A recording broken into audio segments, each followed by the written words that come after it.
우리가 읽은 이 본문의 말씀에 대한 제목은 13절과 지난주에도 말씀을 드렸지만 13절과 16절에서 두 번 언급되어지고 있는 사도 바울이 비록 그가 13절에서 자신을 가리켜서 비방자요 그리고 박해자요 폭행자였으나 과거에는 그러한 예수님을 향해서 예수님을 믿는 자를 이제 대적했던 그러한 비방자로서 박해자로서 폭행자로서 과거의 그의 삶이었지만 그러나 도리어 이방인을 위한 그러한 사도로 부름받은 그러한 직분을 갖게 되어진 그것은 바로 긍휼을 입음으로 말미암아 비록 그가 과거에는 비방자요 박해자요 폭행자였지만 그러나 하나님의 긍휼하심을 입음으로 말미암아 이방인들에게 예수 그리스도를 전하는 그런 이방인을 위한 그런 사도가 되었다라는 것을 우리가 이 말씀을 통해서 알 수 있고,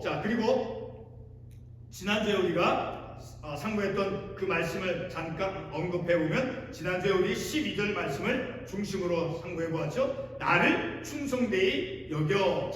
비록 그가 사도 바울이 13절에서 언급하고 있듯이 자신의 그 과거가 비방자였고 폭행자였고 그리고 박해자였음에도 불구하고 그를 충성되이 여겨서 이방인을 위한 그런 사도로서 그 부름을 받게 해서 이방인에게 예수 그리스도를 복음을 전하는 그런 사도로서 그 직분, 그런 직분을 그에게 주신 것은 바로 그를 충성되이 여겼다라는 거예요. 그렇지만 그가 이제 주님께서 그를 충성되이 여겼음에도 그의 과거는 그의 예수님을 알지 못했을 때에는 예수님을 향한 그런 박해자였죠. 그렇게 그를 충성되게 여겨서 이제 그에게 이방인을 위한 사도로서 그 직분을 주신 것은 바로 긍휼하심을 입음으로 말미암아 물론 사도 바울이 지난주에 본문의 말씀과 관련돼서 1장 3절 이하의 말씀을 잠깐 언급했듯이 다른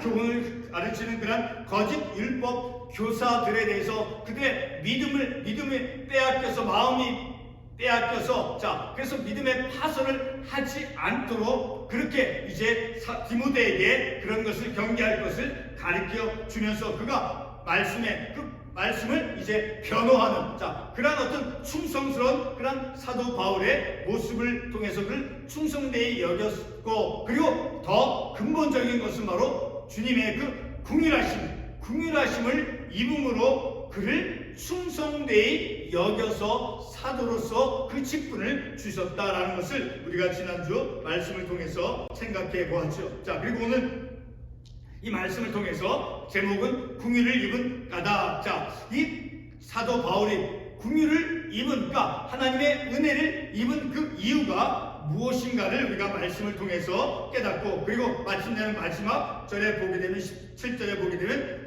자신이 과거에는 비방자요 폭행자요 비방하는 그러한 박해자였음에도 불구하고 그를 충성스럽게 여겨서 그래서 그에게 긍휼을 입게 함을 통해서 하나님의 그 긍휼이 그에게 임하게 되어짐으로 말미암아 이방인을 위한 사도로 부름받은 것 그러한 사도로서 이제 충성되이 그를 여겨서 그러한 직분을 주신 것 그래서 17절에서 마침내는 그러한 주님께서 그의 사도 바울에게 긍휼을 입게 주신 그러한 하나님을 찬양하고 있는 것을 우리가 17절의 말씀을 통해서 알 수 있죠. 그래서 우리도 이 말씀을 상고하고 나서 우리의 삶 속에서 적용의 차원 속에서 나와 같은 그런 죄인, 오늘 사도 바울이 자신에 대해서 죄수라고, 죄인 중에 죄수라고 자신을 이제 고백한 것처럼 우리도 이와 같은 과거에 비방자요 폭행자요 박해자, 영적으로 박해자 그런 삶이었음에도 우리에게 긍휼을 입게 주시어서 하나님의 그 구원의 선물을 받게 해주시고 그래서 우리도 우리의 삶 속에서 사도 바울이 자신이 긍휼을 입은 것을 찬양하는 것과 같이 나에게 자격이 없음에도 긍휼을 입게 해주신 그 하나님을 찬양하는 그런 삶을 살아가야 된다는 것을 또한 우리가 말씀을 통해서 교훈을 받을 수 있을 것입니다. 오늘 이 말씀에서 이제 특별히 갈라디아서 1장 13절에서 16절의 말씀 우리가 잠깐 가보겠습니다. 갈라디아서 1장 13절에서 16절의 말씀을 보게 되면 이러한 말씀이 있어요. 자, 오늘 말씀과 비슷한 그런 의미가 있는 말씀이죠. 13절에 보게 되면 하나님의 교회를 심히 박해하여 멸하고, 오늘 본문의 말씀에서 13절에서도 자신을 비방자여 박해자여 폭행자로 자신을 묘사한 것 같이 갈라디아서 1장 13절에서 하나님의 교회를 심히 박해하여 멸하고, 자 계속해서 15절 말씀에 보게 되면 그러나 그렇게 그가 박해자였고 비방자였지만 그러나 내 어머니의 태로부터 나를 택정하시고 그의 은혜로 나를 부르신 이가, 자 과거에는 그렇게 박해자였음에도 불구하고 그러나 자신의 어머니의 태로부터 하나님께서 자신을 택정하셨다는 선택이 되어졌다라는 거예요. 그래서 하나님의 그 은혜로 자신을 택정하시고 나를 부르셔서, 그래서 그 부르심의 목적이 16절에서 언급되고 있죠. 그의 아들을 이방에 전하기 위하여 그를 내 속에 나타내실 기뻐하셨을 때에, 자 그는 누구니까? 예수 그리스도를 이제 내 속에 나타내니까 나를 통해서 예수 그리스도를 이방인들에게 전하도록 하기 위해서 이제 하나님께서 자신을 내 어머니의 태로부터 나를 택정하시고 그리고 은혜로 자신을 부르셨다라고 말씀하고 있으니까 이런 말씀을 통해서 볼 때 사도 바울이 이런 하나님의 그 궁일하심을 입었다라는 것을 알 수 있으니까 그 궁일하심을 입은 것은 바로 그로 하여금 이방인에게 복음을 전하는 그런 이방인을 위한 사도로 하나님께서 사용하시기 위해서 그를 부르셨다라고 하는 그 자체도 또한 하나님의 궁일하심을 입은 것과 동일한 것이죠. 자, 이렇게 방금 본 갈라디아서 1장 13절에서 16절에 우리가 말씀을 보았죠. 자, 이 말씀을 보게 되면 오늘 본문 말씀 13절에서 사도 바울이 자신을 가리켜서 이제 박해자, 비방자라고 묘사하고 있죠. 이렇게 사도 바울이 박해자였음에도 불구하고 자신이 궁유를 입은 그 이유를 알 수 있도록 해주는 그런 단서를 갈라디아서 1장 13절에서 16절을 통해서 알 수 있죠. 왜 궁유를 입었는가? 그것은 바로 이방인을 향해서 자신을 통해서 예수 그리스도를 드러내도록 하기 위해서 이방인의 사도로 부름받도록 하기 위해서 그가 궁유를 입었다라는 것을 우리가 갈라디아서 1장 13절로 16절에서 말씀을 통해서 알 수 있게 되어진다는 것이죠. 바로 그 이유는, 자 그가 비록 박해자였음에도 그렇게 궁유를 입은 그 이유는 바로 사도 바울은 세상에 갈라디아서에 있는 그 말씀이죠. 세상에 태어나기 전에 이미 그가 어머니의 태로부터 택정을 받아서 은혜로 말미암아 예수 그리스도를 이방 사람들에게 전하도록 하기 위해서 바로 그에게 궁유를 입게 하셨다라는 것을 우리가 말씀을 통해서 알 수 있게 되었습니다. 그것을 갈라디아서 1장 15절과 16절에 말씀해 주고 있는 것이죠. 하나님께서는 사도 바울이 비록 과거에 그가 비방자였고 그리고 박해자였고 폭행자였을지라도 이방인들에게 예수 그리스도를 전하는 사도로 이미 그를 택정하여 은혜로서 그를 부르셨다라는 것이죠. 바로 부름받은 그 자체가 곧 그가 궁유를 하심을, 하나님의 그 궁유를 하심을 입은 것이다라는 것이죠. 자, 이와 같은 사실이 바로 본문 16절과 함께 바로 사도 바울이 궁유를 입은 까닭이 무엇인가를 우리가 말씀을 통해서 알 수 있게 되어지니까 그가 비록 과거에는 박해자여 비방자였음에도 그를 하나님께서 사도 바울을 택하신 그 자체가 궁유를 입게 해주었다라는 것, 궁유를 입은 그 자체다라는 것, 택함을 받은 것이, 그래서 그의 택함 받음으로 인해서 그가 이방인을 향해서 예수 그리스도를 전하는 이방인에 위한 사도로 하나님께서 사용하시기 위해서 그에게 궁유를 입게 하셨다라는 것을 말씀을 통해서 알 수 있게 되어지죠.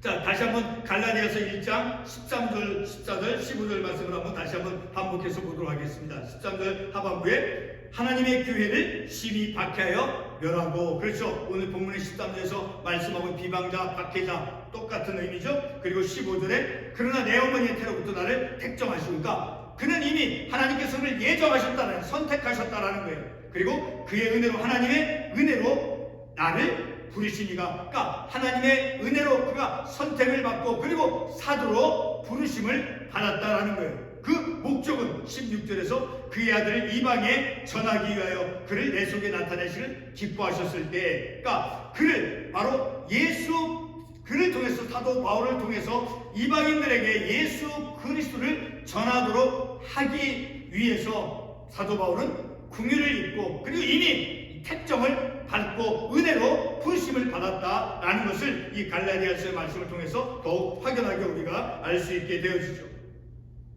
자, 사도 바울의 경우와 같이 오늘 우리들도 우리의 과거의 삶이 어떠하든지 간에 하나님의 예정 속에서 우리를 은혜로 불러주셨다라는 것을 우리가 이 말씀을 통해서 깨달을 수 있죠. 자, 우리가 과거의 삶이 다른 사람들과 어떤 지식이라든가 어떤 여러 가지 많은 면에 있어서 모자란다 할지라도, 그리고 실패한 그런 삶이다 할지라도 하나님께서 택정하여 부르셨다라는 것입니다. 은혜로서 우리를 불러주신 것이죠. 그 불러주신 목적은 바로 오늘 우리가 갈라디아에서 말씀을 통해서 알 수 있듯이 예수 그리스도를 전하기 위해서, 우리를 통해서 예수 그리스도를 전하는 그런 자로 하나님께서 사용하시기 위해서 우리를 택정하시고 우리를 은혜로 불러주셨다라는 거예요. 그러니까 본문의 말씀에 그리고 갈라디아에 있는 말씀을 통해 볼 때 그를 나타내기 위해, 바로 예수 그리스도를 나타내기 위해서 은혜로 부름을 받았다라는 것이죠.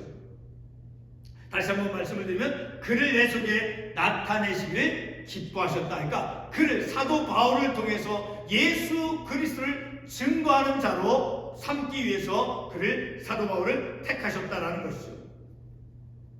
바로 그것을 갈라디아서 1장 16절에서 말씀해주고 있죠. 그리고 과거의 삶을 불문하고 선택해 주신 것은 바로 하나님의 은혜다라는 것을 우리가 본문의 말씀과 갈라디아에서 말씀을 통해서 알 수 있죠. 갈라디아서 1장 13절과 오늘 본문의 말씀에서, 자, 내가 전에는 어떻다라고 사도 바울이 본문에서 말씀하고 있습니까? 비방자요, 또 박해자요, 폭행자였다라는 거예요. 과거의 삶이 그러할지라도 하나님께서는 그를 이미 택정하시고 은혜로 불러주시어서 그에게 이방인을 위한 사도로 불러주셨다라는 것이죠. 그것이 바로 하나님의 은혜다라는 것을 우리가 말씀을 통해서 다시 한번 깨닫는 것이죠. 성도 여러분, 자, 그런데 은혜로 이제 우리가 그 성경 말씀을 통해서 우리를 부르신 그 하나님의 목적을 우리가 알지 못한 채 살아간다라고 하면 우리의 삶의 방향이 어디로 가겠습니까?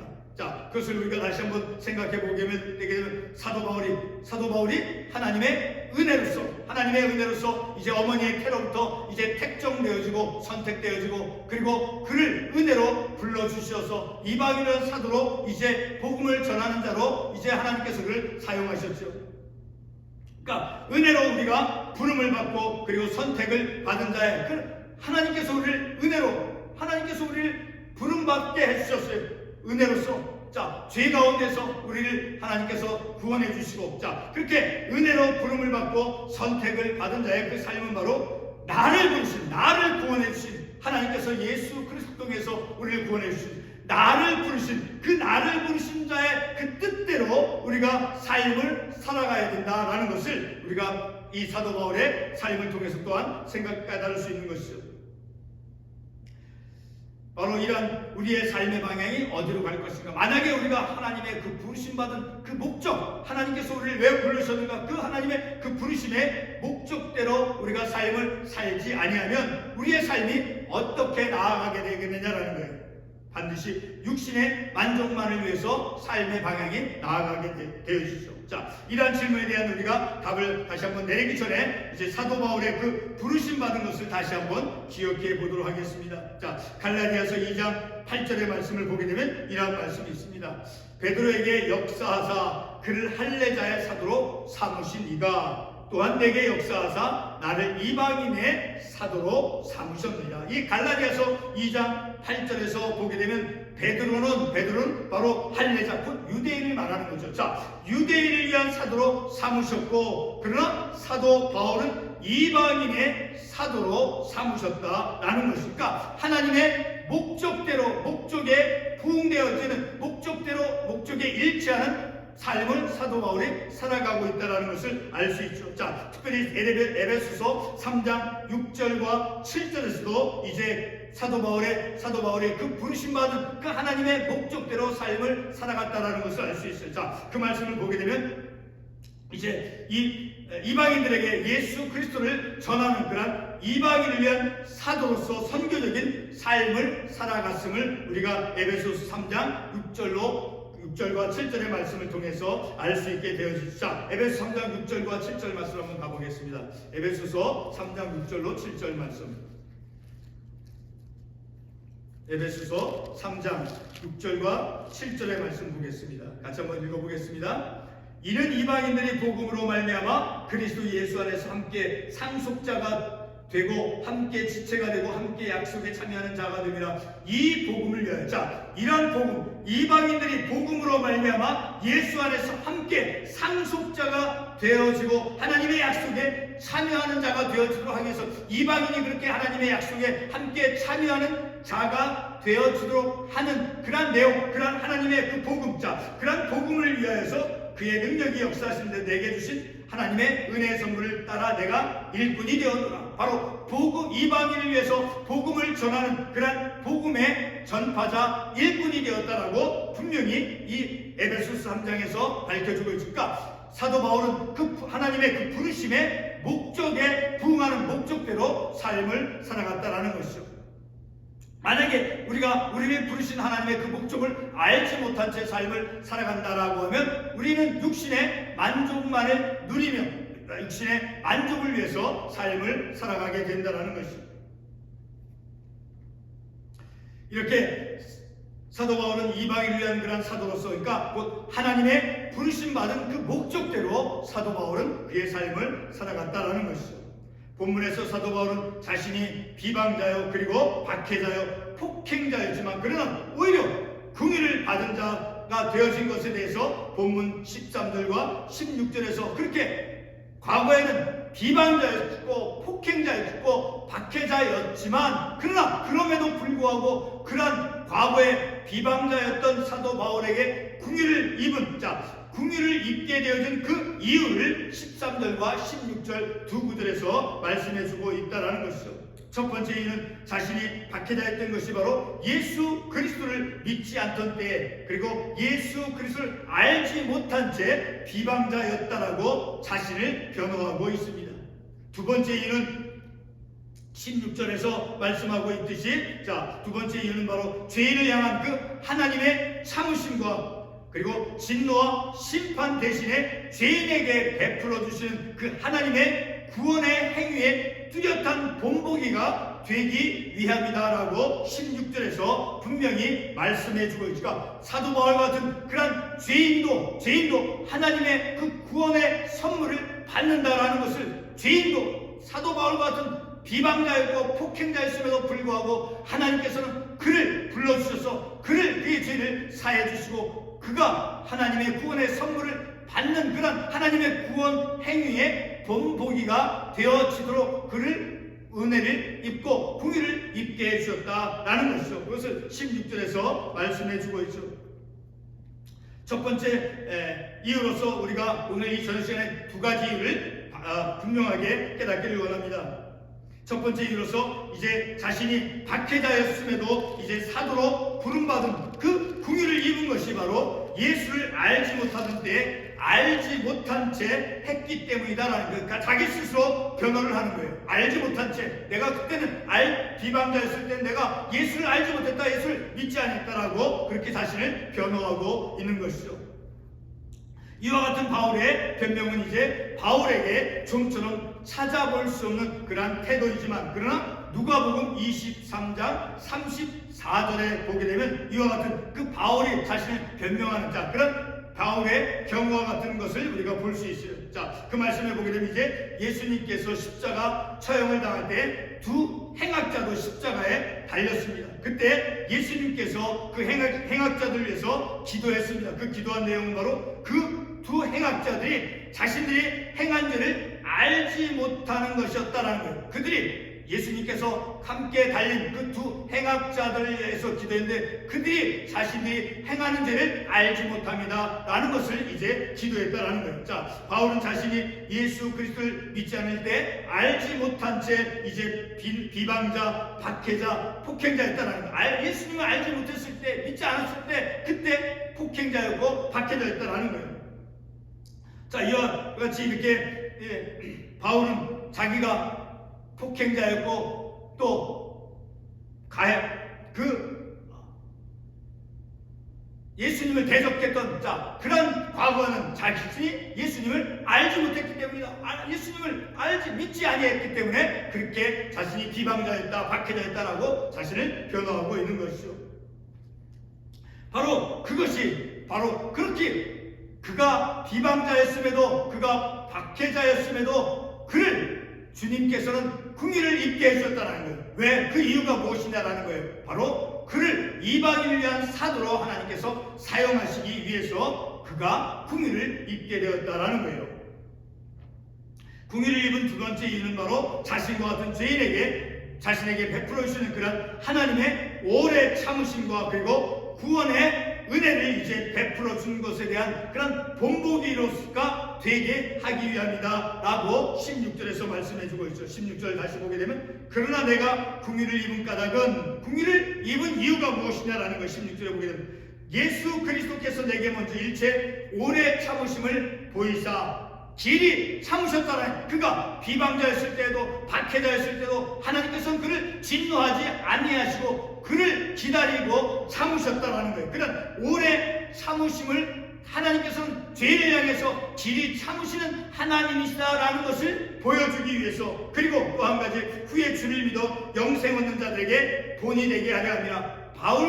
사도 바울 같은 죄인임에도 불구하고 하나님께서는 그런 죄인에게 베풀어 주신 그 은혜가 있다라는 거예요. 그를 불러서 회심케 해서 하나님의 구원의 선물을 받게 해서 하나님의 그 복음을 전하는 사도로 사용하기 위해서 그에게 긍휼을 입게 해주셨다라는 것을 이 16절의 말씀을 통해서 우리가 알 수 있게 되어지죠. 성도 여러분, 우리도 죄가 되는 줄 알지 못한 채, 그리고 우리가 그것이 내가 하는 것이 영적으로 죄가 되는 것을 알지 못한 채 그렇게 얼마나 많은 잘못과 죄를 우리가 범했습니까? 무지함으로 범한 그런 잘못들이 참으로 많았음에도 죄를 범할 때마다, 우리가 무지해서 죄를 범할 때마다 그 죄값을 우리 주님께서는 묻지 아니하셨죠. 그러니까 하나님께서 길이 참으셨다라는 것이죠. 바로 그러한 것이 곧 긍휼을 받는 영적인 그러한 상태이죠. 본문의 사도 바울은 그가 비록 13절에서 예수 그리스도를 믿지 않고 또 알지 못한 채 죄를 범하였음에도 자신을 가리켜서 죄인 중에 내가 죄수이다 라고 죄인됨을 사도 바울은 겸손히 인정하고 있는 것이죠. 그러므로 본문 13절에서 사도 바울이 예수를 믿지 않고 알지 못한 때 행하였다고 말하는 것은 결코 변명만으로만 그치는 것이 아니다라는 거예요. 왜냐하면 본문 15절 말씀에서 자신과 같은 그러한 죄인을 구원하고자 오신 그 예수께서 바울 자신을 향해서 오래 참으심을 바울이 깨닫고 있기 때문이다라는 거예요. 그가 비방자였을 때, 박해자였을 때 주님께서는 여전히 그를 참고 길이 참고 있었다라고 하는 그 사실을 사도 바울이 깨닫고, 그리고 자신이 죄인 중에 죄인이라 그가 죄인됨을 깨닫고 있기 때문에 단순하게 자신이 변명만을 하고 있는 것이 결코 아니다라는 것이죠. 그래서 바울은 자신이 긍휼을 입은 자라는 것을 시인하고 있습니다. 성도 여러분, 오늘 우리에게는 하나님의 어떤 긍휼하심이 있습니까? 우리에게도 실수가 있고, 그리고 하나님의 사랑과 은혜를 인정하기보다 내 능력과 그리고 내가 베푼 선을 주장하는 그런 어리석고 교만함이 있죠. 이 가운데서 이제 우리가 영적으로 성숙되기를 기다리시는 하나님의 참으심이 있다라는 사실입니다. 오늘 본문의 사도 바울은 박해자였던 자신이 이제 긍휼을 입은 것에 대해서 마지막 본문 17절 말씀에서 하나님의 긍휼하심을 찬양하고 있습니다. 바로 오늘 우리는 이 마지막 구절의 말씀을 통해서 나와 같은 죄인, 나와 같은 죄인에게 긍휼을 입게 해주셔서 은혜로 나를 하나님의 자녀로 삼아 주신 것에 대해서, 그리고 하나님의 말씀을 전하는 자로 삼아 주신 것에 대해서 하나님의 긍휼하심이 얼마나 놀라운가. 나와 같은 죄인, 사도 바울이 고백한 것이, 나는 뭐라고 사도 바울이 고백하고 있습니까? 15절 말씀에서 죄인 중에 내가 괴순이라. 사도 바울은 결코 자신이 그렇게 박해자였고 비방자였고 내가 그때 주님을 알지 못해서 그랬습니다, 결코 그렇게 자신을 변명만을 하는 것으로 그치는 것이 아니라 내가 긍휼을 받은 자가, 내가 하나님의 긍휼을 받은 자고, 그리고 내가 죄인 중에 괴수였다라고 하는 자신의 죄인됨을 그가 깨닫고 왜 자신에게 하나님의 그 긍휼하심을 입게 했는가를 그는 분명히 깨달았다라는 것이죠. 바로 이렇게 긍휼을 입은 것에 대해서 본문 17절 마지막 말 구절에서 하나님의 긍휼하심을 찬양하고 있죠. 긍휼을 입은 까닭은 바로 나와 같은 죄인도 참아주시고, 그리고 주를 믿어서 영생을 얻는 그 본이 되게 하기 위해서, 바로 나와 같은 죄인도, 사도 바울 같은 죄인도, 박해됐던 그런 죄인도 하나님의 그 구원의 선물, 영생의 선물을 받는다라고 하는 그 하나님의 놀라운 그 은혜의 행위를 깨닫도록 하기 위해서 그에게 긍휼을 입게 해주셨다라는 거예요.